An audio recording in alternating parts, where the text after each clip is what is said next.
2 oras bago ang seremonya, akala ko ako na ang pinakaswerteng babae sa buong mundo. Ngunit ngayon, habang nakatungo at pinagmamasdan ang laylayan ng aking mamahaling pangkasal na puno ng putik mula sa squatter, saka ko lamang naunawaan ang isang malupit na katotohanan. Ang impyerno ay wala sa ilalim ng lupa, kundi nagtatago sa likod ng matamis na ngiti ng lalaking malapit ko ng tawaging asawa. Gusto niya ang yaman ko? Pwes ibibigay ko. Gagamitin ko ang bawat sentimo ng aking salapi upang bilhan siya ng tiket papunta sa dulo ng kanyang pagdurusa. Hayaan mo na siyang mag-inarte. Konting tiis na lang, anak. Kapag napirmahan na niya ang papers after the honeymoon, pwede mo na siyang itapon sa mental hospital. Matandang dalaga na, yan. Wala nang ibang kakagat kundi tayo. Ang mga salitang iyon ay hindi isang sigaw, kundi isang bulong na kasing talim ng labaha na humiwa sa katahimikan ng pasilyo ng hotel. Ang boses na puno ng asim at lason ay pagmamay-ari ni Soledad, ang babaeng ilang sandali na lamang ay tatawagin ko ng biyenan. Kausap niya ang kung sino sa telepono at ang kanyang tono ay hitik sa pandidiri na hindi ko kailanman narinig mula sa kanya sa loob ng 2 taon. Napatigil ako sa paghakbang, tila naging yelo ang aking mga paa sa likod ng malaking pintuang gawa sa nara.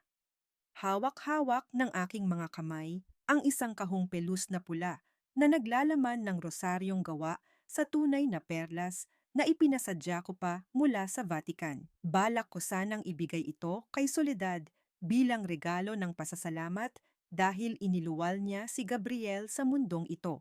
Dahan-dahang dumulas ang kahon mula sa aking nanginginig na mga daliri at bumagsak sa makapal na karpet ng walang nilikhang ingay. Ngunit sa loob ng aking dibdib, may isang bagay na nabasag ng mas maingay pa sa pagbagsak ng libu-libong kristal. Tiningnan ko ang aking mga kamay. Mga kamay na nagsisimula ng kumulubot. Mga kamay na pumirma ng napakaraming tseke para bayaran ang mga utang nila sa sugal na tinatawag nilang negosyo. Sa kanilang paningin, isa lamang pala akong gatasan na malapit ng maubos, isang matandang dalaga na kailangang pigain bago itapon sa mental hospital. Isang kamay na magaspang at puno ng kalyo ang biglang humablot sa aking pulsuhan bago ko pa man maitulak ang pinto. Si Nestor iyon, ang matandang tagapagsilbi na nanilbihan sa pamilya Valderrama mula pa noong bata ako. Ma'am Althea, huwag po, bulong ni Nestor, nanginginig ang boses, ngunit ang kanyang mga mata ay puno ng awa at determinasyon. Huwag kayong pumasok dyan. May kailangan kayong makita. Mas masakit ito kaysa sa narinig nyo, pero kailangan ninyong malaman bago kayo humarap sa altar. Hindi na niya hinintay ang aking sagot. Hinila niya ako patungo sa pinto na labasan ng mga empleyado. Sumunod ako sa kanya na parang isang bangkay na naglalakad, ang aking mga paa sa loob ng mamahaling sapatos ay hirap na hirap humakbang. Iniwan namin ang marangyang hotel kung saan ang amoy ng mamahaling pabango ay humahalimuyak upang suungin ang init at alikabok ng eskinita sa likuran. Lumipas ang 15 minuto at ang luma at kinakalawang na van ni Nestor ay tumigil sa harap ng isang lugar na hindi ko inaakalang pupuntahan ko sa araw ng aking kasal. Ang amoy ng kanal ay sumuot sa loob ng sasakyan, humalo sa sikip ng aking dibdib at halos magpasuka sa akin. Ang mga bahay na gawa sa tagpi-tagping yero ay dikit-dikit na parang mga sugat sa mukha ng lungsod. Nandito siya, ma'am, itinuro ni Nestor, ang isang barong-barong na halos gumuho na sa dulo ng eskinita. Dahan-dahan akong lumapit, sumilip sa malaking puwang ng nabubulok na dingding na kahoy. Ang eksena sa loob ay nagpatigil sa pagdaloy ng dugo sa aking mga ugat. Si Gabriel, ang aking makisig na nobyo, ang lalaking dapat ay nasa dressing room at naghahanda, ay naroon. Ngunit wala sa kanya ang maamong mukha na ipinapakita niya sa publiko. Nakatupi ang manggas ng kanyang puting polo at ang kanyang mukha ay namumula sa galit. Sa kanyang paanan ay may isang batang lalaki, payat, maitim at marahil ay nasa 10 taong gulang pa lamang, na nakaupo sa sahig at yakap-yakap ang sarili. Ilang beses ko bang sasabihin sa'yo na wag mo akong tatawaging papa? Ang sigaw ni Gabriel ay sinundan ng isang malakas na sipa. Ang dulo ng kanyang sapatos na balat na kintab, ang sapatos na ako mismo ang pumili at bumili noong nakaraang linggo, ay tumama sa tagiliran ng bata. Walang nagawang iyak ang bata, tanging impit na daing lamang ang lumabas sa kanyang lalamunan habang pilit na tinatakpan ng kanyang maliliit na braso ang kanyang mukha na puno ng luha at dumi. Tila umikot ang buong mundo sa aking paningin. Si Gabriel, ang lalaking laging nagsasabing mahilig siya sa mga bata, ang lalaking nangakong bubuo kami ng masayang pamilya, ay siya ring demonyong nananakit ng isang walang kalaban-laban na musmos. Dumukot siya sa kanyang bulsa at hinagisan ng mga nilukot na pera ang mukha ng bata. Nagkalat ang mga papel na pera sa maruming sahig. Hayan, kainin mo yan. At wag na wag kang magpapakita sa kasal ko. Kapag nalaman ng bruhang yon na may anak ako sa labas, papatayin kita at ang lola mo. Tinakpan ko ang aking bibig upang pigilan ang pagbugso ng sikmura ko. Hindi dahil sa baho ng basura sa paligid, kundi dahil sa matinding pandidiri na kumakalat sa aking buong pagkatao. Bruha? Iyon ang tawag niya sa akin, at ang batang iyon, ang batang tinatrato niya na parang basahan, ay sarili niyang kadugo. Sa loob ng 2 taon, pinaniwala niya yung ako na hindi pa kami handa magkaanak dahil gusto niya akong alagaan. Iyon pala ay dahil may itinatago siyang lihim na gutom at sinasaktan. Hindi lang siya mukhang pera, isa siyang halimaw na nag-aanyong tao. Umalis na tayo, ma'am. Marahang tapik ni Nestor sa aking balikat, takot na baka kami ay mahuli. Inayos ni Gabriel ang kanyang kwelyo, hinaplos ang kanyang buhok na puno ng pomada at lumabas ng barong-barong na parang walang nangyari. Naglakad siya pabalik sa kotseng nakaparada sa malayo upang gampanan muli ang papel ng prinsipe sa aming fairy tale wedding. Hinintay kong mawala ang kanyang anino bago ako nakahinga ng maluwag. Tuyot na ang mga luha sa aking mga mata. Ang pumalit dito ay isang apoy na malamig at nakapapasong galit. Tumingin ako muli sa loob at nakita ko ang bata na nanginginig na pinupulot ang mga barya sa lupa habang hinihimas ang kanyang tagiliran. Bumulong si Nestor. Yung bata, si Kaloy po ang pangalan niya. May hawak siyang lumang cellphone ng nanay niya. Nandoon lahat ng ebidensya, ma'am. Lahat ng plano nila ni Gabriel. Pinunasan ko ang pawis sa aking noo at tumuwid ng tayo. Ang aking gown na nagkakahalaga ng milyon-milyon ay puno na ng putik sa laylayan, ngunit wala na akong pakialam. Lumingon ako kay Nestor. Ang tingin ko sa kanya ay hindi na ang tingin ng isang Althea na mahina at uhaw sa pagmamahal. Kunin mo ang cellphone, Nestor.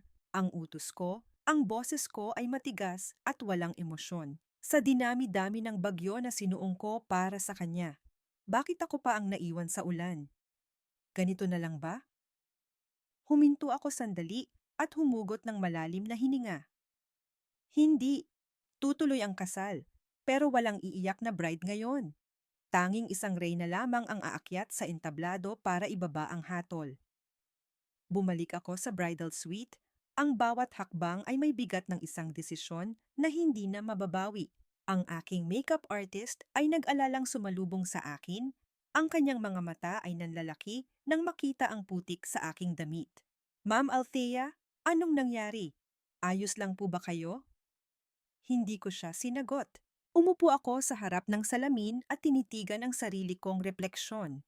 Ang babae sa salamin ay maputla, ang kanyang mga mata ay nawalan ng kinang na naroon kaninang umaga lamang. Ngunit sa ilalim ng kalungkutang iyon, may isang kislap ng apoy na nagsisimula ng magliyab. Bigyan mo ako ng mas matingkad na lipstick. Utos ko, ang boses ko ay kalmado na halos nakakakilabot.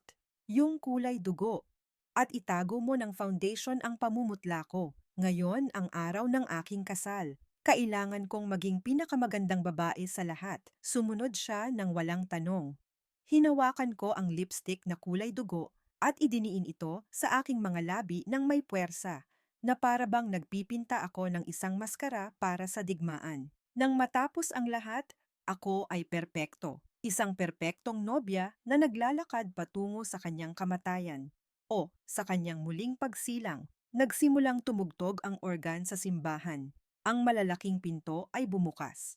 Ang lahat ng mga bisita, ang mga pinakamayayamang pamilya sa Maynila ay nakatayo at nakatingin sa akin. Ngunit ang aking mga mata ay nakapako lamang sa isang tao sa dulo ng pasilyo, si Gabriel. Nakatayo siya sa altar, guwapong-guwapo sa kanyang puting tuksido. Nang magtama ang aming mga mata, nakita ko siyang ngumiti. At pagkatapos, sa harap ng daan-daang tao, isang butil ng luha ang pumatak mula sa kanyang mata. Isang perpektong luha ng isang perpektong sinungaling. Ang mga bisita ay bumulong sa paghanga. Tingnan mo, mahal na mahal niya talaga si Althea. Ngunit ako, nakikita ko ang katotohanan. Nakikita ko ang mga buwayang luha. Habang naglalakad ako palapit sa kanya, bawat hakbang ay isang pagbilang. Bawat nota ng musika ay isang martilyo na pumupukpok sa huling pako ng kanyang kabaong. Hindi ito ang aking paglalakad patungo sa aking asawa. Ito ang aking martsa patungo sa pagbitay ng isang demonyo. Nang makarating ako sa altar, hinawakan niya ang aking kamay. Malamig, kasing lamig ng kanyang kaluluwa. Ngumiti ako sa kanya, isang ngiti na hindi umabot sa aking mga mata. Nagsimula ang seremonya. Ang bawat salita ng pari ay parang ingay lamang sa aking tainga. Naghihintay ako. Naghihintay para sa tamang sandali. At pagkatapos ay dumating ito. Gabriel Montinola, tinatanggap mo ba si Althea Valderrama bilang iyong kabiyak? Sa hirap at ginhawa, sa sakit at kalusugan, hanggang sa kamatayan? Opo, Padre. Buong puso ko siyang tinatanggap. Sagot ni Gabriel, ang kanyang boses ay nanginginig sa kunwaring emosyon. Lumingon ang pari sa akin. At ikaw, Althea Valderrama? Hindi ko na siya pinatapos. Itinaas ko ang aking kamay at ngumiti ng matamis sa lahat. Bago po ako sumagot, Padre, sabi ko, ang aking boses ay malinaw at malakas na umalingaw-ngaw sa buong simbahan. Mayroon po akong isang munting regalo para sa aking mapapangasawa. Isang video na nagpapakita kung gaano niya ako kamahal. Lumingon ako sa technician sa likod, isang tapat na empleyado ng aking ama, at tumango. Sa isang iglap, ang malaking LED screen sa likod ng altar, na dapat sana ay magpapakita ng aming mga larawan, ay umilaw. Ang unang lumabas ay ang mukha ni Gabriel, ngunit hindi ang mukhang nakikita ng lahat ngayon. Ito ay ang mukha ng isang demonyo, puno ng galit sa loob ng isang barong-barong. Ang sumunod na eksena ay ang malupit niyang pagsipa sa isang batang lalaki. Isang malakas na hiyawan ng pagkabigla ang pumuno sa simbahan. At pagkatapos ay ang audio, ang boses ni Gabriel, malinaw na malinaw. Kapag nalaman ng bruhang yon na may anak ako sa labas, papatayin kita. At ang huling bahagi, ang pag-uusap nila ng kanyang ina sa telepono, na palihim na na-record ni Nestor kanina. Kapag napirmahan na niya ang papers after the honeymoon, pwede mo na siyang itapon sa mental hospital. Ang buong simbahan ay napuno ng kaguluhan. Ang mga bulungan ay naging sigawan. Nakita ko sa gilid ng aking mata ang isang perpektong pag-arte mula kay Soledad. Hinawakan niya ang kanyang dibdib at bumagsak sa sahig, nagkukunwaring hinimatay. Ngunit ang aking mga mata ay nanatili kay Gabriel. Ang kanyang mukha ay nawalan ng kulay, naging puti na parang papel. Ang kanyang bibig ay bumubukas at sumasara na parang isang isdang iniahon mula sa tubig. Sa gitna ng kaguluhan, hinubad ko ang diamanting singsing sa aking daliri. Hindi ko ito hinubad ng dahan-dahan. Hinugot ko ito na parang isang bagay na nakasusunog. Naglakad ako ng isang hakbang palapit sa kanya. Tinitigan siya ng diretso sa mata at ibinato ang singsing ng buong lakas. Tumama ito sa kanyang noo. Isang maliit na patak ng dugo ang umagos mula sa sugat, na dumungis sa kanyang perpektong pagkukunwari. Tapos na ang kasal, sabi ko. Ang boses ko ay malamig na parang yelo. Sa sobrang galit, kinalimutan ni Gabriel kung nasaan siya. Sumugod siya papalapit sa akin. Ang kanyang kamayaw ay nakataas. Handa akong sampalin. Ngunit bago pa man dumapo ang kanyang palad sa aking mukha, dalawang malalaking security guard na matagal ko nang inutusan na magbantay ang sumunggab sa kanya at ibinagsak siya sa sahig. Baliw ka, Althea! Sigaw niya habang nagpupumiglas. Ang kanyang mamahaling tuksido ay nagusot at nadumihan. Magsisisi ka. Walang nang magpapakasal sa'yo. Mananatili kang isang matandang dalaga habang buhay. Hindi ako sumagot. Tinalikuran ko siya. Ang aking gown ay marahang sumayad sa marmol na sahig. Tumingin ako sa mga naguguluhang bisita, sa mga kumikinang na kamera ng media, at sa wakas, isang tunay na ngiti ang sumilay sa aking mga labi. Isang ngiti ng tagumpay. Isang ngiti ng paglaya. Ang iskandalo ay sumabog na parang isang bomba sa buong Maynila. Sa bawat istasyon ng telebisyon, sa bawat pahayagan, at sa bawat sulok ng social media, ang aking muka at ang dugo ang noo ni Gabriel ang laman ng mga usapan. Ang tinaguriang fairy tale wedding of the year ay naging scandal of the century sa loob lamang ng ilang minuto. Ngunit ang lahat ng iyon ay ingay na walang kabuluhan sa aking pandinig. Habang ang mundo ay nagkakagulo sa labas, ang isip ko ay nakatuon lamang sa isang bagay. Sa ilog tayo, ang utos ko sa aking driver na kanina pa naghihintay sa labas ng simbahan nang may pagkabahala. Ang kanyang mukha ay puno ng pagtataka, ngunit sa nakitang determinasyon sa aking mga mata, hindi na siya nangahaspang magtanong. Iniwan ko ang kaguluhan, ang mga kumikinang na kamera at ang mga matatalim na tanong ng mga reporter. Ang aking puting gown na kanina lamang ay simbolo ng aking pangarap ay nagmistulang isang maruming basahan habang muli kong tinatahak ang makipot at maputik na eskinita ng lugar na iyon. Ang amoy ng basura at estero ay mas matindi ngayon sa ilalim ng init ng tanghali, ngunit hindi ko ito ininda. Ang baho ng pagkakasala ni Gabriel ay mas masangsang pa kaysa rito. Ang pinto ng barong-barong ay bahagyang nakabukas. Dahan-dahan ko itong itinulak at pumasok sa loob. Doon, sa gitna ng maliit at madilim na silid na iyon, nakita ko si Kaloy. Nagmamadali niyang isinisiksik ang kanyang iilang gamit. Isang lumang t-shirt, isang sira-sirang tsinelas, at isang kupas na larawan sa loob ng isang supot na plastik. Nang marinig niya ang aking mga yapak, natigilan siya. Ang kanyang mga mata ay nanlaki sa takot, na para bang nakakita siya ng isang multo na bumangon mula sa hukay. Anong kailangan niyo sa akin? Mabilis niyang tanong, ang kanyang boses ay nanginginig at basag. Humakbang siya paatras, handang tumakbo anumang oras. Wala akong kasalanan. Hindi ko sinabing ipakita niyo yon. Huwag niyo po akong sasaktan. Inakala niyang naroon ako para maghiganti. Inakala niyang isisisi ko sa kanya ang pagkasira ng aking kasal. Sa mga mata ng isang batang sanay na sa panloloko at dahas, ako ay isa lamang mayamang babae na may kapangyarihang saktan siya, katulad ng ginawa ng sarili niyang ama. Hindi ako nagsalita upang magpaliwanag. Sa halip, tiningnan ko ang mga sariwang pasa sa kanyang braso at ang galos sa kanyang pisngi na gawa ng sapatos ni Gabriel. Tiningnan ko ang kanyang payat na katawan na nanginginig sa takot at gutom. Ang awa ay humalo sa aking galit. Lumilikha ng isang damdamin na hindi ko pa nararanasan noon. Ang pagnanais na protektahan ang isang nilalang na hindi ko naman kaano-ano. Dahan-dahan akong tumalikod at lumabas ng bahay nang walang paalam. Nakita ko sa gilid ng aking mata ang pagkalito sa kanyang mukha. Lumakad ako papunta sa isang maliit na sari-sari store sa kanto. Ang tindera ay napanganga nang makita ang isang babaeng nakasuot ng pangkasal na puno ng putik, ngunit mabilis ko siyang inabutan ng pera. Bumili ako ng isang botelya ng agwa oksihenada, betadine, bulak, at 2 pirasong tinapay na may palamang mantikilya.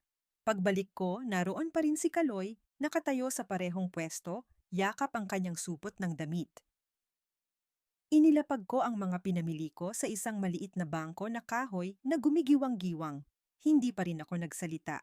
Kumuha ako ng bulak, binasa ito ng gamot, at marahang lumuhod sa harap niya upang magpantay ang aming mga mata. Itinaas ko ang aking kamay na may hawak na bulak. Ipinapakita sa kanya na wala akong masamang intensyon. Nag-atubili siya, ang kanyang katawan ay tensyonado. Ngunit nang makita niya ang sinseridad at lungkot sa aking mga mata, dahan-dahan niyang iniabot ang kanyang braso. Dampi, hapdi, at pagkatapos ay ginhawa. Marahan kong nilinis ang kanyang mga sugat. Walang nagsasalita sa amin. Tanging ang tunog lamang ng aming paghinga at ang banayad na hangin na pumapasok sa butas-butas na yero ang maririnig. Nang matapos ako, iniabot ko sa kanya ang tinapay. Kinuha niya ito nang may pag-aalinlangan, ngunit ang gutom ay mas malakas kaysa sa kanyang pride. Kinain niya ito ng mabilis, na parang takot na bawiin ko pa ito anumang oras. Habang kumakain siya, iginala ko ang aking paningin sa loob ng masikip na bahay. At doon, sa isang dingding na gawa sa plywood, nakita ko ang isang bagay na nagpaantig sa aking puso. Isang drawing, guhit ito ng isang bata gamit ang uling. Larawan ito ng isang pamilya. Isang nanay na may pakpak na parang anghel, isang maliit na bata, at isang tatay. Ngunit ang muka ng tatay ay pilit na binura at tinakpan ng maitim na uling, na para bang nais ng gumuhit na mawala ang pagmumukha na iyon sa kanilang alaala. Napagtanto ko na ang batang ito ay hindi lamang biktima. Siya ay puno rin ng puot. Puot sa lalaking nanakit sa amin pareho. Hindi pa man tuluyang humuhupa ang kaba sa dibdib ng bata, ang marupok na katahimikan sa loob ng barong-barong ay biglang binasag ng malalakas na pagkalampag sa pinto. Ang yero ay yumanig, kasabay ng mga boses na puno ng angas at amoy ng alak. Dalawang lalaking may itsurang sanggano, na tila sanay sa karahasan, ang pumasok ng walang pasabi. Ang kanilang mga anino ay tumakip sa kakarampot na liwanag na pumapasok sa silid. Aba, heto ka lang pala, Totoy, sabi ng isa. Ang kanyang tingin ay nanlilisik habang nakatuon kay Kaloy. Ang ngiti sa kanyang labi ay walang bahid ng awa. Akala mo ba makakatakas ka sa utang ng tatay mo dahil lang sa kasal siya ngayon? Nagkakamali ka. Sa isang iglap, nawala ang tapang sa mga mata ni Kaloy. Mabilis siyang nagtago sa aking likuran. Ang kanyang maliliit at nanginginig na mga kamay ay mahigpit na humablot sa laylayan ng aking maruming gown. Ang kanyang katawan ay nanginginig na parang isang basang sisiw sa gitna ng bagyo. Nararamdaman ko ang bilis ng tibok ng puso niya sa aking binti. Humakbang ako, paharap, ginagawa ang aking sarili na panangga sa pagitan ng bata at ng mga halimaw. Huwag ninyo siyang sasaktan, sabi ko. Ang aking boses ay hindi malakas, ngunit ito ay may lamig at bigat ng isang Valderrama na sanay mag-utos. Ako ang kaharap ninyo. Nagkatinginan ang dalawang lalaki at sabay na humalakhak ng mapang-uyam. At sino ka naman, miss? Ang fairy godmother niya na naligaw galing sa costume party? Pwes, kung may pera ka, bayaran mo ang 5 milyong utang ni Gabriel sa boss namin bago namin kunin ang batang to. 5 milyon. Ang halagang iyon ay barya lamang sa akin. Ngunit ito ang presyo ng kaligtasan ng isang inosenteng bata. Hindi ako natinag sa halip. Dahan-dahan kong kinuha ang aking cellphone mula sa maliit na pitaka na nakasabit pa rin sa aking pulsuhan. Idinial ko ang numero ng aking abogado at inilagay ito sa loudspeaker. Attorney, sabi ko habang nakatitig ng diretso sa mga mata ng mga sanggano. Nandito ako sa Riverside Slum. May 2 ginoo dito na naniningil ng utang ni Gabriel Montinola. Pakikuha ang mga pangalan nila para masettle natin ang bayarin ngayon din. Huminto ako sandali para diinan ang susunod kong sasabihin. At pakihanda na rin ang kasong trespassing at child harassment kung sakaling hindi sila umalis sa loob ng 3 minuto. Biglang nagbago ang ihip ng hangin. Ang pagiging mayabang sa muka ng mga lalaki ay napalitan ng pag-aalinlangan at kaba nang marinig nila ang formal na boses ng abogado sa kabilang linya. Ibinaba ko ang telepono at lumapit sa kanila. Ang aking baba ay nakataas. Babayaran ko ang utang, ngunit sa isang kondisyon. Tinitigan ko sila ng mariin. Sa oras na tanggapin ninyo ang pera, kalilimutan ninyo na nag-exist ang batang ito sa mundong ito. Hindi ninyo siya kilala. hindi ninyo siya nakita. Kapag nakita ko pa ang anino ninyo malapit sa kanya, sisiguraduhin kong hindi na kayo makakakita ng sikat ng araw sa labas ng rehas. Maliwanag? Ang aking banta ay hindi lamang salita. Ito ay pangako. Tumango sila ng mabilis, tila napaso ang mga dila at nagmamadaling umalis na parang mga asong bahag ang buntot. Nang kami na lang ni Kaloy ang naiwan, doon pa lang siya huminga ng maluwag. Naramdaman ko ang dahan-dahang pagluwag ng kapit niya sa aking damit, bagamat hindi pa rin siya bumibitaw. Sumama ka sa akin. Sabi ko sa kanya nang marahan, iniabot ang aking kamay. Hindi ka naligtas dito. Dinala ko si Kaloy sa mansyon ng mga Valderrama. Mula sa impyerno ng kahirapan, bigla siyang napunta sa isang lugar na tila galing sa ibang planeta. Pagpasok namin sa main hall, ang kanyang mga mata ay nanlaki habang pinagmamasdan ang matataas na kisame, ang kumikinang na chandelier, at ang malalawak na espasyo na mas malaki pa sa buong eskinita kung saan siya lumaki. Ngunit sa halip na matuwa, nakita ko ang pagliit niya. Sa gitna ng karangyaan, lalo siyang nagmukhang maliit at marupok. Para siyang isang ibon na biglang inilagay sa isang gintong hawla. Maganda, ngunit nakakatakot at hindi pamilyar. Inasikaso siya ng mga kasambahay. Pinaliguan, binigyan ng malinis na damit, at pinaghandaan ng masasarap na pagkain na marahil ay sa panaginip lang niya nakikita. Ngunit hindi niya ginalaw ang mga ito. Umupo lamang siya sa isang sulok ng malaking sofa sa guest room. Yakap-yakap ang kanyang mga tuhod, ang kanyang mga mata ay malikot at puno ng pag-iingat. Pinaalis ko ang mga katulong at isinara ang pinto. Lumapit ako at sa halip na umupo sa tabi niya sa sofa, umupo ako sa sahig, sa may paanan niya upang hindi ako magmukhang mataas. Alam kong natatakot ka, panimula ko. Ang boses ko ay basag dahil sa pagod ng maghapon. Hindi siya sumagot, nakasubsob pa rin ang muka sa tuhod. Hindi mo kailangang magsalita, pagpapatuloy ko. Pero gusto kong malaman mo na hindi kita sasaktan. Niloko rin niya ako, Kaloy. Ang tatay mo, niloko niya tayong dalawa. Pareho tayong biktima. Sa pagbanggit ko noon, dahan-dahan siyang nag-angat ng tingin. Nakita ko sa kanyang mga mata ang isang kislap ng pag-unawa. Sa unang pagkakataon, hindi niya ako tiningnan bilang isang mayamang estranghero na dumampot sa kanya, kundi bilang isang kakampi. Isang taong sugatan din tulad niya. Lumalim ang gabi. Ang mansyon ay naging tahimik, ngunit ang isip ko ay hindi mapanatag. Kanina pa ako nakahiga, ngunit hindi ako dalawin ng antok. Maya-maya narinig ko ang isang mahinang iyak, sinusundan ng sigaw mula sa kwarto ni Kaloy. Dali-dali akong tumakbo patungo sa kanyang silid. Binuksan ko ang pinto at nakita ko siyang binabangungot. Ang kanyang maliit na katawan ay nagpapawis at nagwawala sa ilalim ng makapal na kumot. Papa, wag po. Masakit po. Wag po. Ang bawat hikbi niya ay parang punyal sa aking dibdib. Umupo ako sa gilid ng kama. Hindi ko alam ang gagawin. Wala akong karanasan sa pagiging ina. Ang mga kamay ko ay sanay sa pagpirma ng kontrata, hindi sa pagpapatahan ng bata. Nag-atubili ako. Ang aking kamay ay nakataas sa ere. Hindi sigurado kung paano siya hahawakan nang hindi siya nagugulat. Ngunit ang instinto ng isang babae ay kusa na lamang kumilos. Marahan kong hinaplos ang kanyang buhok na basa ng pawis. Naalala ko ang isang lumang kundiman na kinakanta sa akin ng aking yaya noong bata pa ako kapag kumukulog at kumikidlat. Sa isang paos at sintunadong boses, sinimulan kong humuni. Sa ugoy ng duyan.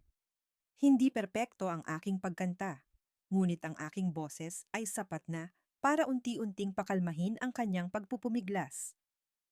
Ang kanyang paghinga ay nagsimulang maging pantay. Dahan-dahan siyang tumigil sa pag-iyak, bagamat ang mga luha ay patuloy pa ring dumadaloy sa kanyang nakapikit na mga mata. Akala ko ay tulog na siya at akmang aalisin ko na ang aking kamay nang biglang gumalaw ang kanyang maliit na palad. Sa kanyang pagtulog, Hinanap ng kanyang mga daliri ang aking kamay at mahigpit itong hinawakan. Kumapit siya sa akin na parang ako ang tanging bagay na totoo sa mundo niyang puno ng kasinungalingan. Sa sandaling iyon, habang nakaupo ako sa dilim ng kwarto, hawak ang kamay ng batang anak ng lalaking sumira sa akin, naramdaman ko ang pagtulo ng sarili kong luha. Hindi ito luha ng sakit, kundi luha ng isang bagong tuklas na damdamin. Sa gabing iyon, sa gitna ng katahimikan, isang hindi nakikita ngunit matibay na sinulid ang nagdugtong sa aming dalawa. Hindi ko siya kadugo, at ako ang babaeng muntik ng maging madrasta niya. Ngunit sa higpit ng kanyang hawak, alam kong nagsimula na ang aming paghilom. Ito ang aming unang yakap, hindi gamit ang mga braso, kundi gamit ang aming mga sugatang puso. Akala ko ay tapos na ang pinakamahirap na bahagi noong tinalikuran ko si Gabriel sa altar. Ngunit nagkamali ako. Ang katahimikan sa loob ng mansyon ng mga Valderrama ay kabaligtaran ng giyerang nagaganap sa labas. Kung ang katotohanan ay isang gamot, ang kasinungalingan naman ay isang lason na mabilis kumalat, at ang pamilya ni Gabriel ay mga dalubhasa sa pagtatanim nito. Kinaumagahan, habang humihigop ako ng kape na kasing pait ng aking nararamdaman, binuksan ko ang telebisyon. Ang mukha ni Soledad, ang ina ni Gabriel, ay sumakop sa buong screen. Nasa isang live interview siya. Nakasuot ng itim na damit na para bang nagluluksa, at ang kanyang muka ay basang-basa ng luha, mga luhang peke na kaya niyang patuluin sa isang iglap. Wala siyang puso. Hikbi ni Soledad sa harap ng kamera, ang boses ay nanginginig sa kunwaring sakit. Inagaw niya ang apo ko. Dahil ba? Dahil ba hindi niya kayang magbuntis? Dahil babaog siya kaya kailangan niyang nakawin ang anak ng iba para punan ang kakulangan niya bilang babae? Nabitiwan ko ang tasa ng kape. Ang mainit na likido ay tumapon sa aking hita, ngunit hindi ko naramdaman ang paso. Ang naramdaman ko ay ang lamig ng kanyang mga salita. Ginamit niya ang aking pribadong pakikibaka, ang aking insecurities bilang isang babaeng nasa edad na, bilang sandata upang wasakin ako sa publiko. Ang lason ng dila ni Soledad ay epektibo. Sa social media, nagsimula ng magbago ang ihip ng hangin. Ang mga tao na kahapon ay humahanga sa tapang ko, ngayon ay nagtatanong na, bakit nga ba nasa kanya ang bata? May karapatan ba siya? Pinatay ko ang TV, nanginginig sa galit, ngunit huli na. Sa hamba ng pinto ng sala, nakatayo si Kaloy. Nakita niya ang lahat. Narinig niya ang bawat salita ng kanyang lola. Ang kanyang mga mata ay puno ng takot at hiya. Nakasuot na naman siya ng luma niyang t-shirt at bitbit muli ang supot na plastik na naglalaman ng kanyang mga gamit. Ma'am! Tawag niya sa akin ng mahina. Aalis na lang po ako. Tumayo ako at mabilis na lumapit sa kanya. Saan ka pupunta? Dito ka lang. Umiling siya, ang mga luha ay nagsisimulang mamuo sa kanyang mga mata. Masama po akong tao, ma. Sabi ni Lola, malas daw ako. Aalis na lang po ako para hindi na kayo awayin ni Papa. Ayoko pong masira kayo dahil sa akin. Durog na durog ang puso ko. Ang batang ito, na biktima ng pang-aabuso, ay siya pang nakakaramdam ng guilt. Sa murang edad, naniwala siya na siya ang dumi na kailangang itapon. Lumuhod ako sa harap niya at hinawakan ng mahigpit ang kanyang magkabilang balikat. Tinitigan ko siya sa mata, ipinaparamdam sa kanya ang bawat onsa ng aking sinseridad. Makinig ka sa akin. Sa akin, Kaloy, sabi ko ng mariin. Hindi ikaw ang malas, hindi ikaw ang dumi. Ikaw ang pinakamagandang bagay na nangyari sa gitna ng basurang ginawa ng tatay mo. Walang aalis. Dito ang bahay mo ngayon. At simula ngayon, ako na ang bahala sa lahat. Naiintindihan mo? Tumango siya ng dahan-dahan, bagamat may pag-aalinlangan pa rin. Niyakap ko siya ng mahigpit. Ipinapangako sa sarili ko na hindi ko hahayaang manalo ang mga kasinungalingan ni Soledad. Nang sumapit ang tanghalian, dinala ko si Kaloy sa mahabang mesa sa dining room. Ang mesa ay puno ng masasarap na pagkain at nakahain ang mga mamahaling kubyertos na pilak.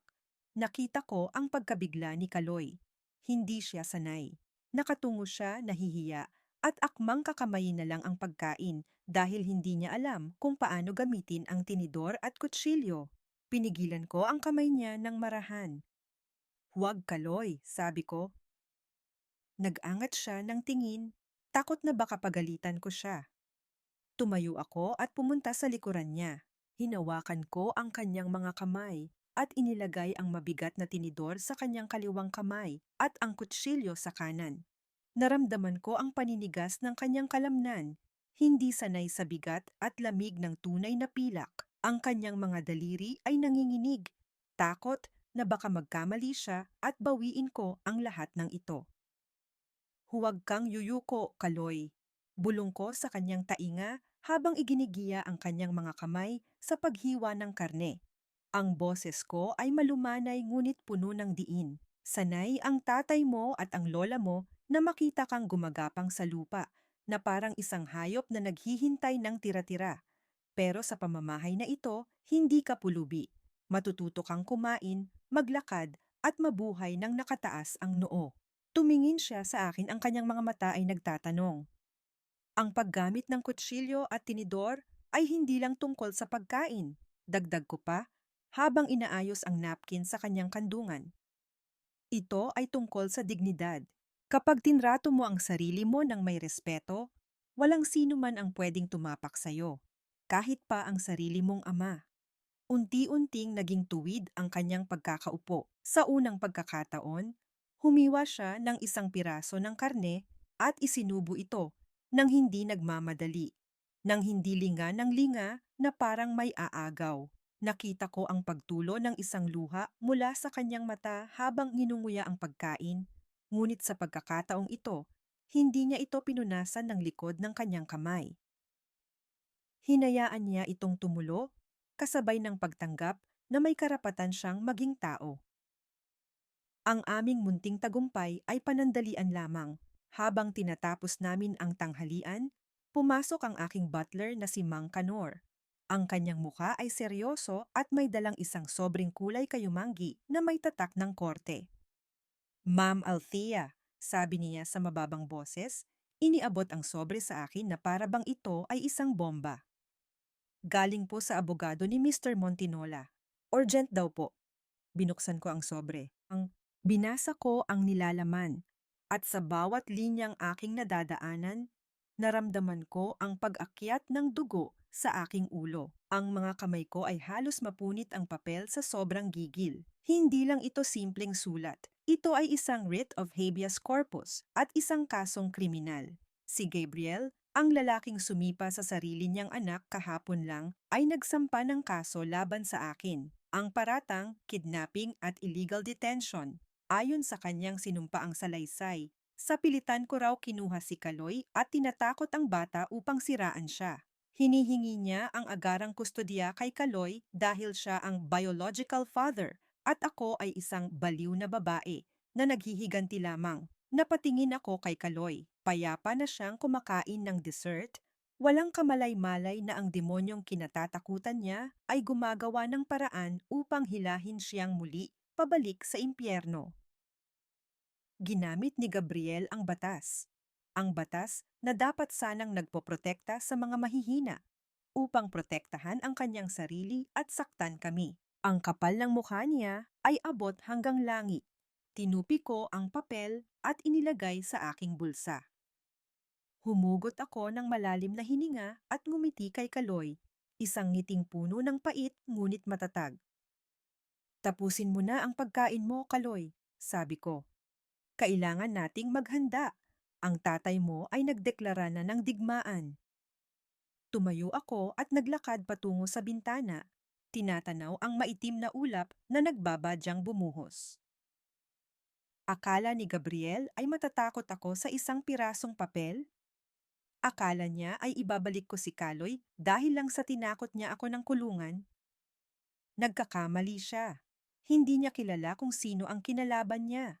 Kung gusto niya ng giyera, ibibigay ko sa kanya ang isang delubyo. Ang hangin sa loob ng opisina ng aking abogado ay kasing bigat ng aking nararamdaman. Si Attorney Lazaro, ang pinakamagaling na family lawyer sa Maynila, ay napapailing habang binabasa ang demanda ni Gabriel. Mahirap ito, Althea, sabi niya. Tinatanggal ang kanyang salamin. Sa mata ng batas, siya ang ama. Nasa kanya ang biological rights. Ikaw ay isang estranghero na kumuha sa bata ng walang pahintulot. Kung wala tayong matibay na ebidensya na siya ay unfit parent o mapang-abuso, ibabalik ng korte si Kaloy sa kanya sa loob ng 48 oras. 48 oras. Iyon lang ang natitira kong panahon bago ibalik si Kaloy sa impyerno. Ang ebidensya sa cellphone ay mabigat, ngunit ayon kay attorney, pwede itong baligtarin ni Gabriel bilang edited or taken out of context. Kailangan ko ng testigo. Kailangan ko ng tao na magsasalita. Biglang tumunog ang aking telepono. Isang numero mula sa pampublikong ospital ang tumatawag. Ma'am Valderrama, ito po ay mula sa East Avenue Medical Center. Ang pasyente niyo pong si Nestor, dinala po siya rito kagabi. Bugbog sarado po. Parang binuhusan ako ng malamig na tubig. Si Nestor, ang matandang nagligtas sa akin. Agad akong tumayo, kinalimutan ang lahat ng babala ng abogado at nagmadaling pumunta sa ospital. Pagdating ko sa ward, sumalubong sa akin ang amoy ng alkohol, pawis at kahirapan. Ang mga pasyente ay siksikan. Ang iba ay nasa pasilyo na lang nakahiga. Sa dulo ng silid, nakita ko si Nestor. Ang mukha niyang dating maamo ay halos hindi na makilala dahil sa pamamaga. Ang kanyang isang mata ay sarado at ang kanyang braso ay nakasemento. Ma'am, onggol niya nang makita ako. Pilit na bumabangon kahit hirap na hirap. Patawad po, hindi ko na ipagtanggol ang sarili ko. Kinuha nila ang cellphone ko. Pinigilan ko siya at marahang inihiga pabalik. Huwag kang magsalita, Nestor. Ako ang dapat humingi ng tawad. Dahil sa akin kaya ka nagkaganito. Hindi po kayo ang may kasalanan, ma. Isang boses ng babae ang nagsalita mula sa likuran ko. Lumingon ako at nakita ang tatlong babae, mga nanay na nakasuot ng simpleng duster at tsinelas. Sila ang mga kapitbahay ni Kaloy sa Riverside Slum. Ang isa sa kanila, si Aling Nena, ay lumapit sa akin ng may pag-aalangan. Kami po ang nagdala kay Nestor dito, sabi ni Aling Nena. Nakita namin nang pagtulungan siya ng mga tauhan ni Gabriel kagabi. Gusto ka sana naming balaan, ma'am. Demonyo ang lalaking yon. Doon, sa gitna ng masikip na ward, ibinuhos nila ang katotohanan. Ikinwento nila kung paano binubugbog ni Gabriel ang nanay ni Kaloy noong nabubuhay pa ito. Kung paano niya ipinagkakait ang pera para sa gamot ng asawa hanggang sa mamatay ito sa sakit. Kung paano niya ginawang pain si Kaloy para hinga ng pera ang mga politiko tuwing eleksyon, nagpapanggap na charitable work, pero ibinubulsa ang donasyon. Gusto naming tumestigo, ma'am, sabi ni Aling Nena, ang kanyang mga mata ay nangingilid ang luha. Takot kami kay Gabriel, pero mas natatakot kami sa kung anong pwedeng mangyari kay Kaloy kapag nabawi niya ito. Si Kaloy ay parang anak na rin namin sa looban. Utang na loob namin sa inyo na iniligtas niyo siya. Pagkatapos magsalita, may dinukot si Aling Nena sa bulsa ng kanyang duster. Isang maliit na supot na plastik na puno ng barya at gusot-gusot na 20 pesos. Iniabot niya ito sa akin. Ma'am, alam naming mayaman kayo, nanginginig ang boses niya. Pero tanggapin niyo po ito. Ambag po namin to. Pambili ng tubig o merienda niyo habang nilalabanan niyo ang demonyo. Ito lang po ang kaya namin. Tinitigan ko ang supot ng barya sa aking palad. Ito ay marahil kita nila sa isang buong araw na paglalaba o pagtitinda. Para sa akin, barya lang ito.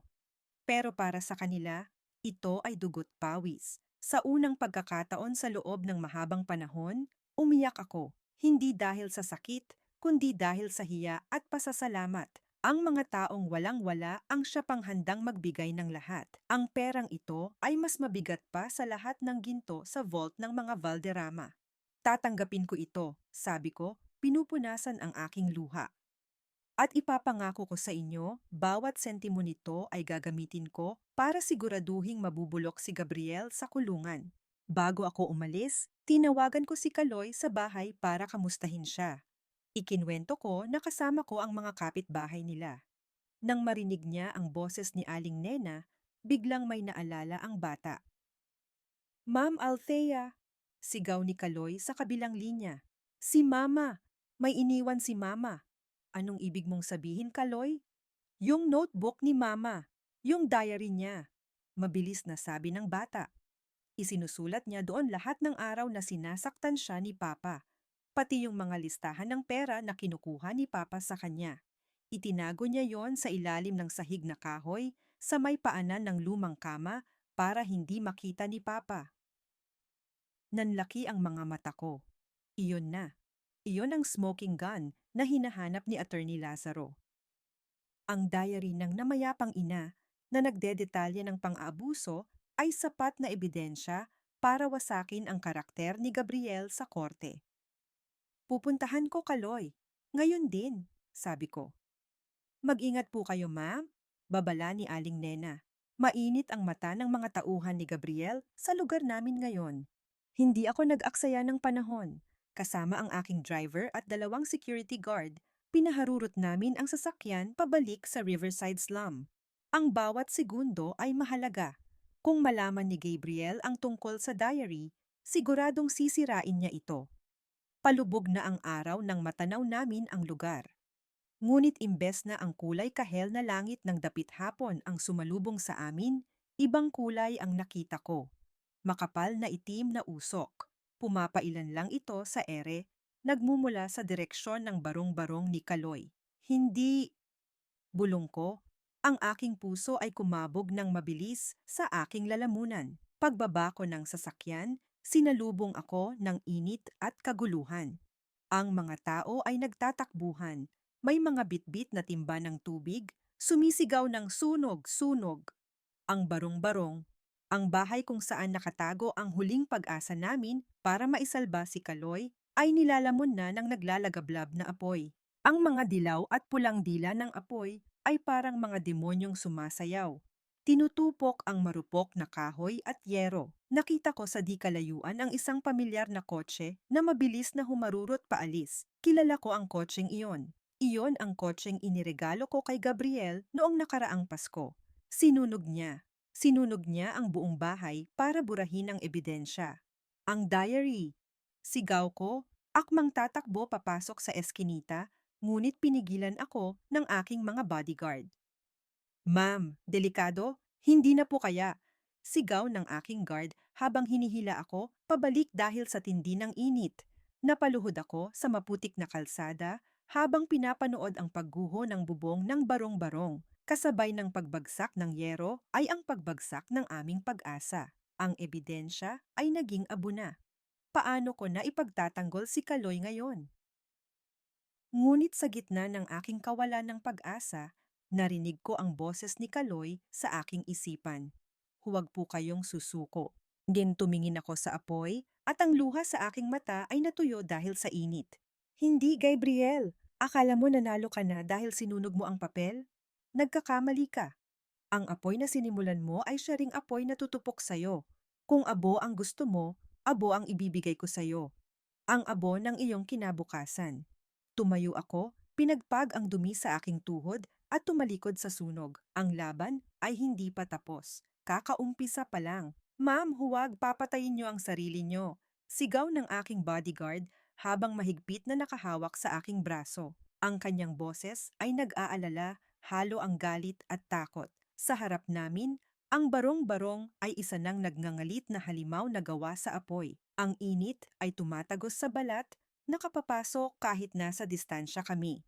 Ang usok ay maitim at masangsang, humahalo sa amoy ng natutunaw na plastik at nasusunog na kahoy. At ang hangin ay umalingaw-ngaw sa tunog ng nagliliyab na yero. Ngunit sa isip ko, hindi ko nakikita ang panganib. Ang nakikita ko lang ay ang mukha ni Kaloy, ang batang iyon na walang ibang kakampi sa mundo, na buong tapang na nagtiwala sa akin. Ang diary na iyon ay hindi lang simpleng papel. Iyon ang boses ng kanyang namayapang ina, ang kanyang huling alaala, at iyon ang susi sa kanyang kalayaan. Kung mawawala iyon, mananalo si Gabriel, at hindi ako papayag. Bitawan mo ako. Buong lakas kong tinabig ang kamay ng guard. Ang aking adrenaline ay umakyat, nagbibigay sa akin ng lakas na hindi ko alam na mayroon ako. Hinablot ko ang bote ng tubig na hawak ng driver, ibinuhos ang laman nito sa aking mamahaling shawl at itinakip ito sa aking ilong at bibig. Ang tubig na sumayad sa aking balat ay nagbigay ng panandaliang ginhawa. Bago pa sila makakilos muli, tumakbo ako. Ang aking mga paa ay lumilipad sa madilim at makipot na eskinita, suong ang makapal na usok na pumipigil sa aking paghinga. Ang init ay parang isang malakas na sampal sa aking mukha pagpasok ko sa pintuan ng nasusunog na bahay. Ang kisame ay nagbabadyang bumagsak, ang mga kahoy na haligi ay mabilis na nagiging uling na, at ang bawat bagay sa loob ay tila sumisigaw ng pagdurusa. Saan? Saan niya sinabi? Bulong ko sa sarili, habang ang mga mata ko ay lumuluha dahil sa aso at sa matinding init, sa ilalim ng kama, sa ilalim ng lumang kama. Ang kama na gawa sa kahoy ay nasa gitna ng silid, ngunit ito ay halos matupok na ng apoy. Ang mga unan ay nagbabaga at ang kutsyon ay naglalabas ng itim na usok. Dahan-dahan akong lumapit, ang bawat hakbang ay may kasamang pagdarasal. Inabot ko ang aking kamay sa ilalim ng kama, hinahaplos ang mainit na sahig na kahoy. Ang init ay nakakapaso at naramdaman ko ang paghapdi ng aking mga daliri. Hindi ko ininda ang sakit. Kailangan kong hanapin iyon at pagkatapos naramdaman ko ito. Isang matigas na bagay. Isang lumang kahon na gawa sa lata na marahil ay lalagyan ng biskwit noong araw. Hawak ko na. Ngunit nang hilahin ko ito, isang malakas na tunog ang umalingaw-ngaw. Bog! Bumagsak ang kisame sa isang bahagi ng silid. Ang aking bodyguard ay sumigaw mula sa labas. Ma'am Althea, lumabas na po kayo. Hindi ako sumagot. Mas mahigpit kong hinawakan ang kahon. Ang init ay sumasabog sa aking balat at naramdaman ko ang paghapdi ng aking mga kamay na nasusunog. Ang amoy ng buhok ko na nasusunog ay umabot sa aking ilong. Ngunit hindi ko ito binibitawan. Dahan-dahan akong gumapang palabas, ang aking katawan ay nanlalambot na. Nang makalabas ako sa pintuan, sinalubong ako ng sariwang hangin at ng mga nag-aalalang mukha ng aking mga tauhan. Agad nilang ibinuhos sa akin ang tubig at ang mga paso sa aking kamay ay nagbigay ng matinding hapdi. Ngunit ang aking mga mata ay nakapako sa kahon na aking hawak. Ito ay maitim na sa usok, mainit na parang baga, at ang gilid nito ay bahagyang yupi.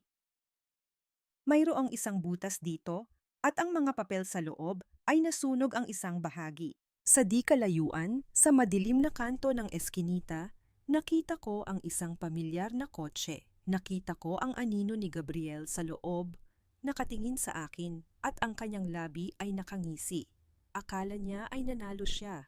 Akala niya ay abo na ang lahat. Ngunit ako, hindi ako natalo. Nakatayo ako sa gitna ng usok, ang aking mga damit ay punit-punit, ang aking mga kamay ay paso. Ngunit ang aking ngiti ay mas nagniningning kaysa sa apoy sa likuran ko. Mabilis akong dinala sa pinakamalapit na klinik. Habang ginagamot ang aking mga kamay, tinawagan ko si Kaloy. Ayoko siyang mag-alala. Ma'am, nakuha niyo po ba? Yung diary po ni Mama? Tanong niya, ang boses niya ay puno ng pag-asa. Oo, Kaloy, sabi ko. Pinipigilan ang sakit. Nakuha ko. Ligtas na ito. Sa kabilang linya, narinig ko ang mahinang hikbi niya. Hindi ito hikbi ng takot, kundi hikbi ng labis na pasasalamat at ginhawa. Salamat po, ma'am. Bulong niya. Salamat po, Mama. Ang salitang Mama ay tumagos sa aking puso. Sa loob ng ilang sandali, nakalimutan ko ang paso, ang usok, ang giyera. Nakalimutan ko ang lahat ng sakit. Ang salitang iyon ay parang isang balsam na gumamot sa lahat ng sugat ng aking kaluluwa. Ang isang salita ay sapat na upang baguhin ang lahat. Ang aking mga mata ay napuno ng luha, ngunit sa pagkakataong ito, hindi ito luha ng kalungkutan. Hindi ito luha ng galit. Ito ay luha ng pagmamahal. Sa gabing iyon, sa gitna ng apoy at abo, ako ay isinilang muli. Hindi bilang isang Althea Valderrama na walang asawa at walang anak, kundi bilang isang ina, isang mama. Ang Grand Ballroom ng Manila Hotel na dating nasaksihan ang aking kahihiyan ay muling nagbukas, ngunit hindi para sa kasal. Ito ay naging venue ng pinakahihintay na custody battle sa kasaysayan ng Philippine High Society. Ang mga kamera ay nakahanda, ang mga reporter ay siksikan at ang bawat isa ay naghihintay sa resulta ng laban sa pagitan ng Valderrama at Montinola. Suot ko ang isang kulay cream na business suit. Ang aking mga kamay ay balot pa rin ng benda dahil sa mga paso. Sa aking tabi, nakaupo si Kaloy, nakasuot ng isang simpleng polo shirt, ang kanyang mga mata ay malaki at puno ng pag-iingat. Hawak-hawak niya ang kanyang maliit na manikang kahoy na ibinigay ko sa kanya, ang tanging simbolo ng kanyang nakaraan na hindi pa nasusunog. Pumasok si Gabriel, nakasuot ng mamahaling barong Tagalog. Ang kanyang mukha ay puno ng pagkukunwari. May bahid pa rin ng benda ang kanyang noo na animoy biktima. Kasama niya si Soledad, ang kanyang ina, na may kasamang malaking krusipiho at hindi tumitigil sa pag-iyak. Isang perpektong drama para sa media. Nagsimula ang paglilitis, Your Honor. Panimula ng abogado ni Gabriel na isang sikat na legal personality na binayaran ng malaki. Ang aming kliyente, si Mr. Gabriel Montinola, ay isang mapagmahal na ama na sa pilitang inagawan ng kanyang anak ng respondent, si Miss Althea Valderrama. Ang bata ay inilayo sa kanyang ama, at ang mga akusasyon ng pang-aabuso ay pawang kasinungalingan lamang upang siraan ang pangalan ni Mr. Montinola dahil sa isang failed wedding. Nang tinawag si Gabriel sa witness stand, nagsimula siyang magdrama. Ikinwento niya kung paano raw siya naghirap para buhayin ang kanyang pamilya, kung paano raw siya naging biktima ng obsession ko sa kanya. Umiyak siya. Nagsinungaling siya ng walang pag-aalinlangan. Hindi ko po siya kailanman sinaktan, Your Honor. Sabi niya, pinupunasan ang kanyang luha. Nawala ko na po ang kanyang ina. Ayoko pong mawala pa sa akin ang kaisa-isa kong anak. Ang mga reporter ay mabilis na nag-snap ng litrato. Ang mga tao ay bumulong, kawawa naman. Ngunit alam ko ang katotohanan. Your Honor, tawag ni Attorney Lazaro, tumayo ng may kumpiyansa. Gusto po naming tawagin sa witness stand ang mga kapitbahay ng namayapang ina ni Kaloy. Pinatawag ang mga kapitbahay ni Kaloy kasama si Aling Nena. Isa-isa silang umakyat sa witness stand. Ang kanilang mga boses ay nanginginig sa takot, ngunit matatag sa kanilang mga pahayag. Ikinwento nila ang mga pangyayari, ang mga gabi na naririnig nila ang sigawan, ang mga sugat ng ina ni Kaloy at ang pagkakait ni Gabriel ng pera para sa gamot. Si Gabriel po ay masahol pa sa hayop, sabi ni Aling Nena. Ang kanyang mga mata ay puno ng galit. Pinabayaan niya ang sarili niyang anak na magutom at magkasakit. Objection, Your Honor. Irrelevant at hearsay. Sigaw ng abogado ni Gabriel. Sustained, sabi ng huwes. Manatili tayo sa issue ng custody. Ngunit ang mga salita ay nasambit na. Ang buto ng pagdududa ay naitanim na. Pagkatapos ng mga testigo, sumunod na tumayo si Soledad, ang ina ni Gabriel.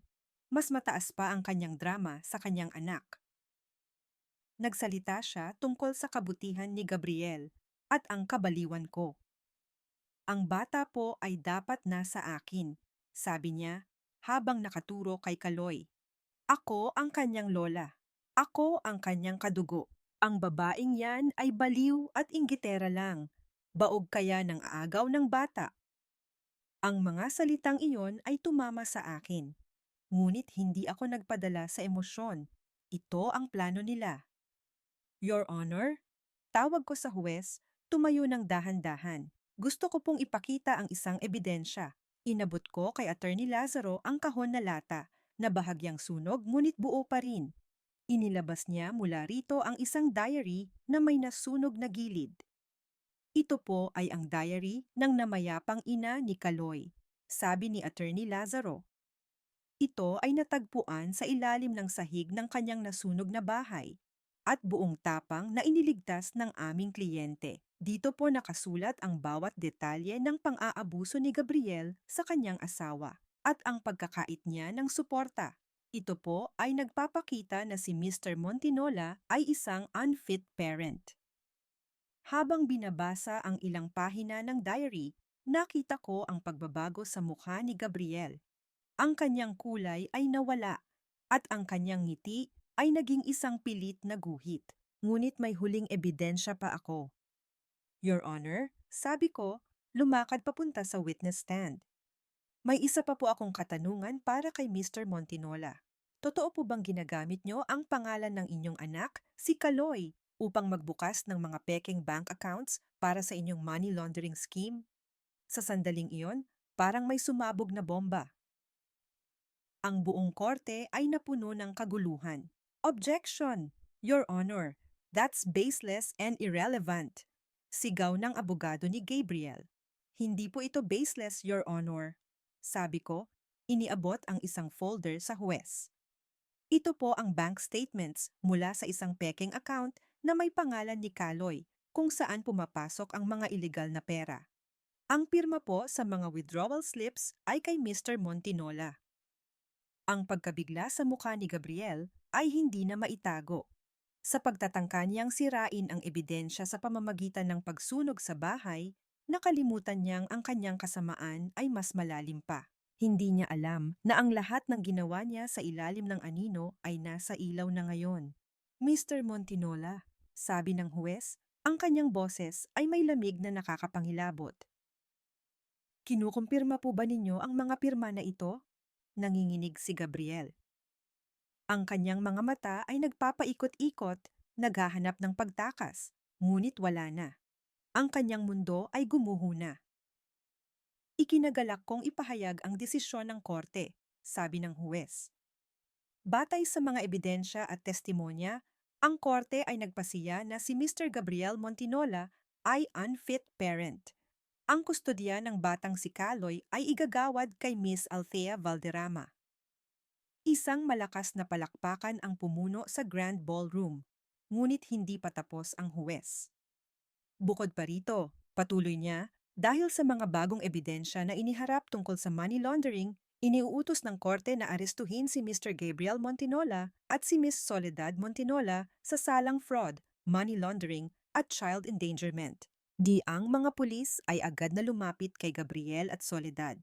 Ang pag-arte ni Soledad ay nawala na. Ang kanyang mukha ay puno ng matinding takot at galit. Nagpumigla si Gabriel, ang kanyang mukha ay naging pula, ang kanyang mga mata ay nanlilisik sa akin. Hindi pa ako tapos, Althea, sigaw niya, habang hinihila siya palabas. May hawak pa akong sikreto ng Valderrama. Sisiguraduhin kong babagsak kayong lahat. Hindi pa ako talo.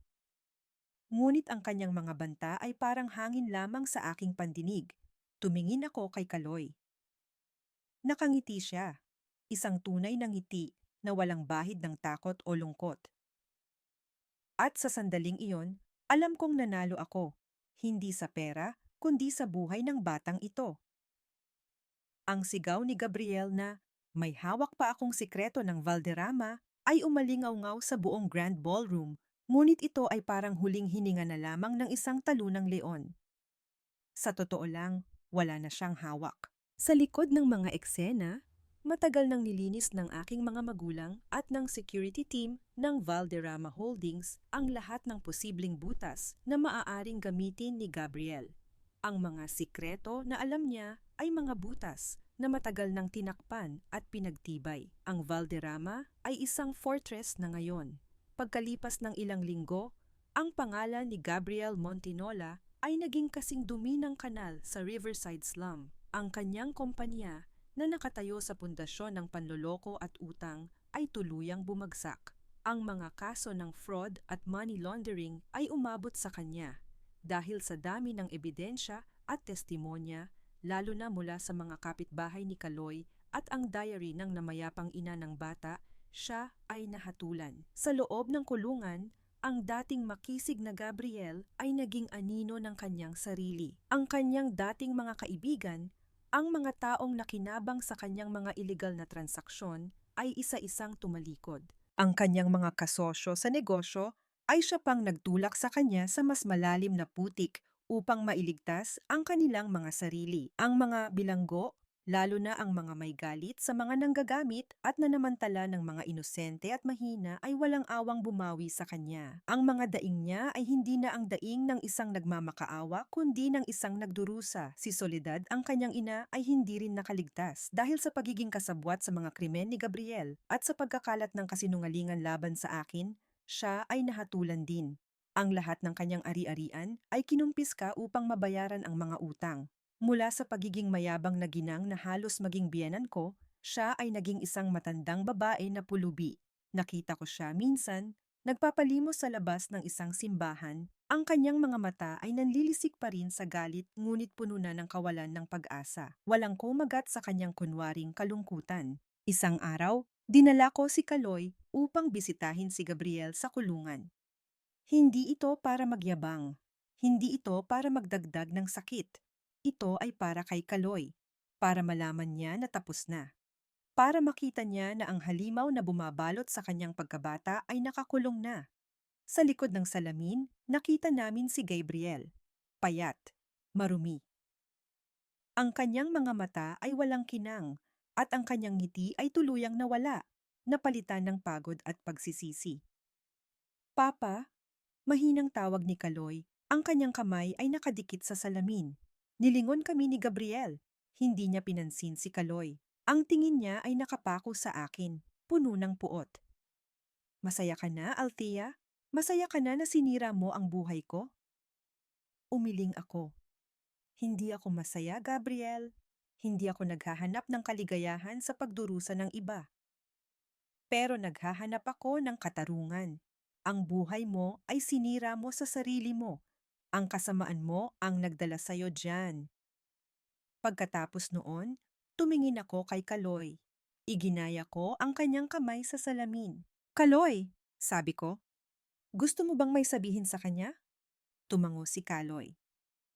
Sa kanyang maliit na boses, ngunit matatag, sinabi niya kay Gabriel, Papa, binigyan mo po ako ng buhay, pero si Mama Althea po, siya ang nagbigay sa akin ng buhay na may dignidad. Hindi ko po kayo kailangan. Ang mga salitang iyon ay parang mga kutsilyo na sumaksak sa puso ni Gabriel. Ang kanyang mukha ay namutla. Ang kanyang mga mata ay nanlaki sa kawalan ng pag-asa. Nakita ko ang pagbagsak ng kanyang mga balikat, ang pagkasira ng kanyang diwa.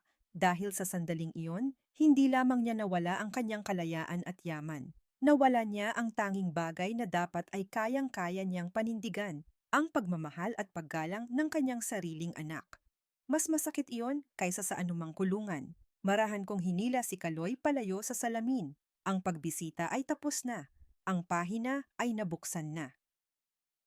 Paglabas namin sa kulungan, ang sariwang hangin ay humalo sa amoy ng kalayaan. Hawak ko ang kamay ni Kaloy. Ang kanyang mga hakbang ay magaan. Ang kanyang mga mata ay nakatingin sa akin, puno ng pagmamahal. Hindi pa kami nakakauwi, sumakay kami sa isang taxi na may aircon. Ang hangin sa loob ng sasakyan ay malamig at sariwa. Kaibahan sa mainit at masangsang na hangin sa kulungan. Kinuha ko ang isang bote ng tubig mula sa bag ko at inabot sa kanya. Ang lamig ng bote ay parang balsam sa kanyang mga kamay. Mama, tawag niya sa akin. Wala na po ba siya? Wala na, anak, sabi ko. Hinaplos ang kanyang buhok. Tapos na ang lahat. Malaya ka na. Niyakap niya ako ng mahigpit. Ito ay isang yakap na puno ng pasasalamat, pagmamahal at paghilom. Hindi niya na kailangan ang anino ng nakaraan. Nakakita na siya ng bagong liwanag. Pagkalipas ng isang buwan mula nang igawad ang pinal na desisyon ng korte, ang mansyon ng mga Valderrama ay hindi na isang lugar ng kalungkutan, kundi tahanan ng pag-asa. Ang putik sa aking pangkasal ay matagal nang nalinis, Ngunit ang mga sugat sa aking mga kamay ay nag-iwan ng mga peklat. Mga peklat na nagsisilbing paalala ng aking katapangan. Sa wakas, natapos na ang legal na proseso ng adoption. Opisyal na. Si Kaloy ay hindi lang ang aking protektado, kundi ang aking anak na. Ang mga papeles ay nagsasabing ako ang kanyang legal na ina at ang Valderrama ay ang kanyang apelyido. Ang pagbabago sa buhay ni Kaloy ay kahanga-hanga. Ang kanyang payat na katawan ay nagkaroon na ng laman. Ang kanyang maitim na balat ay nagkaroon ng kintab. Ang kanyang mga mata, na dating puno ng takot at pag-iingat, ay napalitan ng kislap ng kuryosidad. Kinakausap ko siya ng matagal tuwing gabi. Tinuturuan siya ng mga values ng mga Valderrama, karangalan, tiyaga, at pagtulong sa kapwa.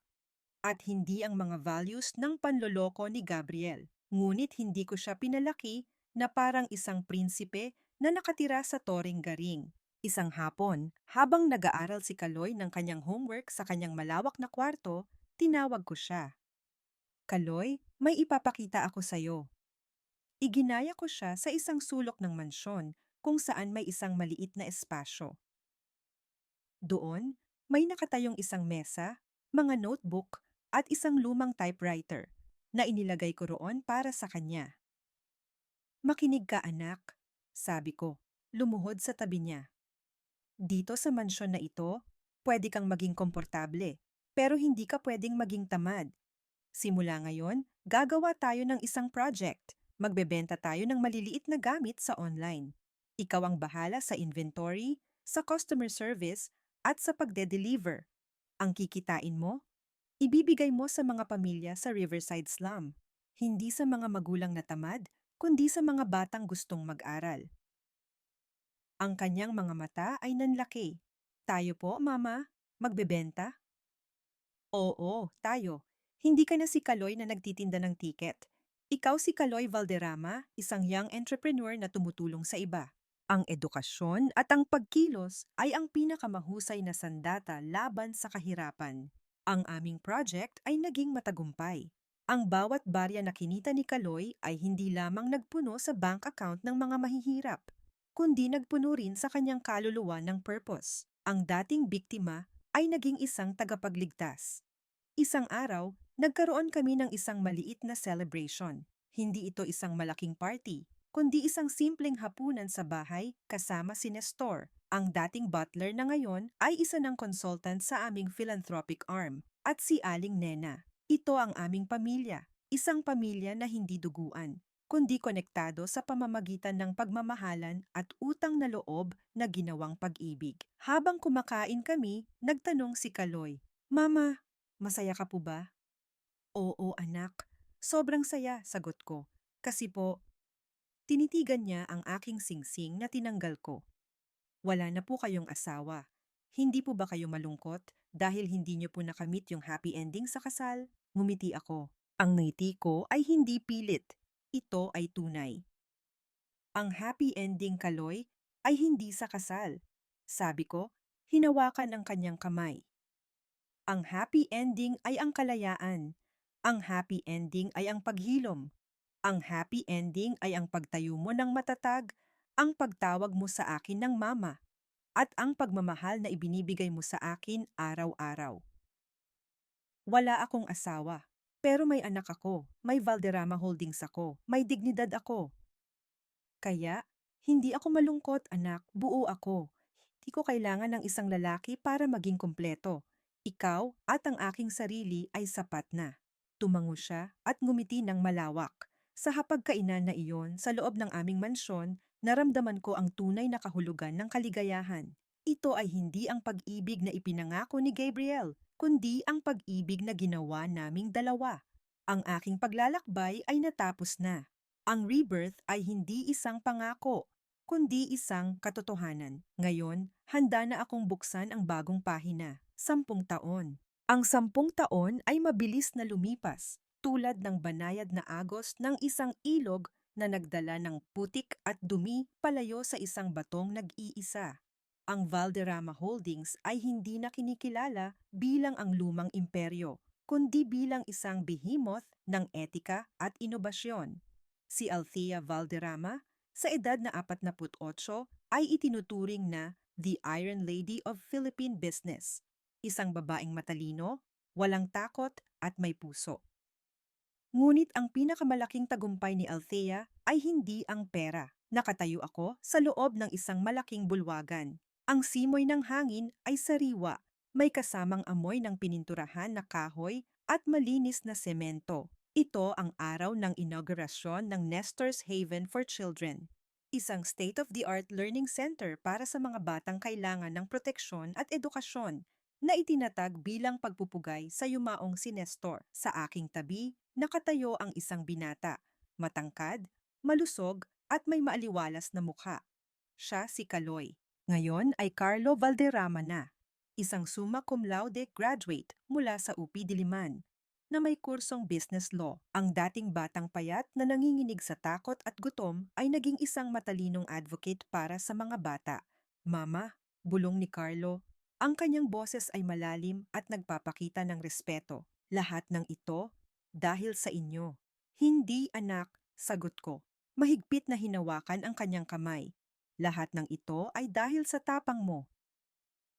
Dahil sa utang na loob na ginawa mong pag-ibig. Noon, dumating ang huling closure para sa amin. Ilang buwan bago ang inauguration, nakatanggap kami ng isang tawag. Si Gabriel Montinola ay pumanaw na sa loob ng kulungan. Namatay siya sa sakit, nag-iisa, at kinamumuhian ng lahat. Walang dumalaw at walang kumupkop sa kanyang katawan. Pagkatapos ng seremonya, naglakad ako at si Carlo sa labas. Nagtanong siya, ang boses niya ay malungkot ngunit hindi masama. Si Papa po, napatawad na ba ninyo? Tumahimik ako. Ang araw ay lumulubog na at ang kalangitan ay nagbigay ng kulay kahel na kasing ganda ng pag-asa. Ang patawad ay hindi para sa kanya, anak. Sabi ko, inilapat ang aking palad sa kanyang balikat. Ang patawad ay para sa akin. Matagal ko na siyang pinatawad. Hindi dahil sa karapat-dapat siya, kundi dahil ayoko nang magdala ng lason sa aking puso. Wala na akong hiya o galit. Ang katarungan ay nakamit na. Ang karma ay hindi ako ang nagbigay, kundi ang sarili niyang kasamaan. Nawala siya sa buhay mo, pero hindi ka nag-iisa, anak. May mama ka, may pamilya ka, at ang pagmamahal na ibinibigay mo sa akin ay mas mahalaga pa sa lahat ng ginto sa Valderrama. Ito ang aming happy ending. Ang paghahanap ng pag-asa sa gitna ng hiya at galit. Ang hiya ay natubos na, ang pag-asa ay nahanap na, at ang patawad ay naibigay na. Si Soledad ay nanatiling pulubi, na isang aral sa lahat na ang kasamaan ay may katapusan. Si Gabriel ay nagbayad ng kanyang kasalanan sa kulungan. At ako? Ako ay nakatayo sa tabi ng aking anak. Hindi ako ang babaeng naghintay na iligtas. Ako ang reyna na nagligtas sa sarili niya at sa prinsipeng kailangan niya. Sa paglubog ng araw, hinawakan ni Carlo ang aking kamay. Ang aming mga anino ay humaba, nagpapakita ng matibay na koneksyon ng isang inang hindi kadugo, ngunit mas tapat kaysa sa anumang dugo. Wala kaming asawa, pero may pamilya kami. At sa pag-ibig na walang kondisyon na iyon, kami ay mas buo kaysa sa sinumang pamilya sa buong mundo.